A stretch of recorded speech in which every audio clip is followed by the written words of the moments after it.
Moringga, the miracle plant.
Step 2. Cutting moringa leaves from the tree. Cutting the moringa branches should be done early in the morning. The midday sun could ruin some vitamins and benefits of the leaves, so please remember not to cut them when the sun is strong. So the morning time is the best time to cut them. Always cut the freshest and the greenest looking leaves. This means cut the end of the branches, not the yellow and dried ones. Isa2 has done a good job, and now she returns with a nice bucket load of moringa leaves. Step 3. Washing and peeling moringa branches. First you need to wash the leaves with water to remove all the dust and any insects. Please repeat this 2 times. The leaves need to be clean. Then strip off the leaves and remove all the branches. We do this so that we can speed up the drying process, which is the next step.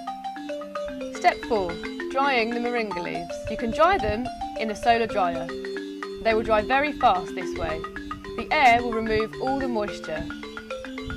But there is an easy way to do it at home if you don't happen to have a solar dryer. Choose a dark room with a flat surface.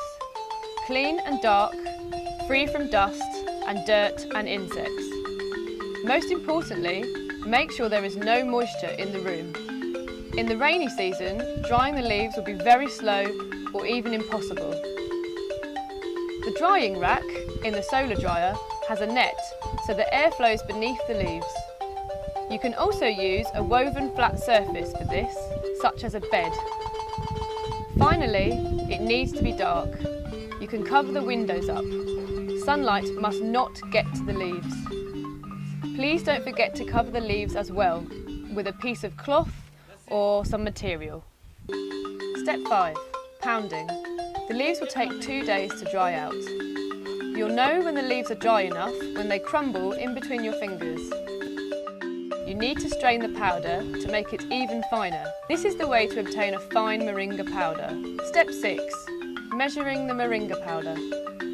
Now we need to measure the moringa powder we have. Please do this very carefully. We don't want to drop or lose any of the moringa powder, as we want to sell all of it. Moringa oil. The first thing you need to do is to start removing the outer shell of the seed by pounding them carefully. From there, you winnow it. You only need to keep the healthy looking seeds.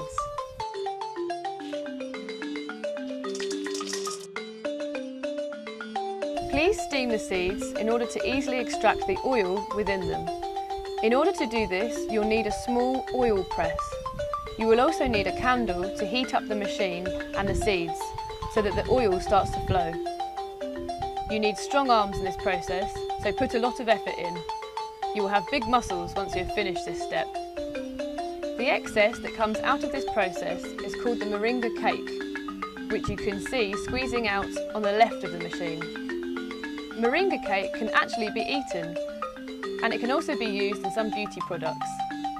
The oil, which is what we want, drips out into the jar we have placed under the press.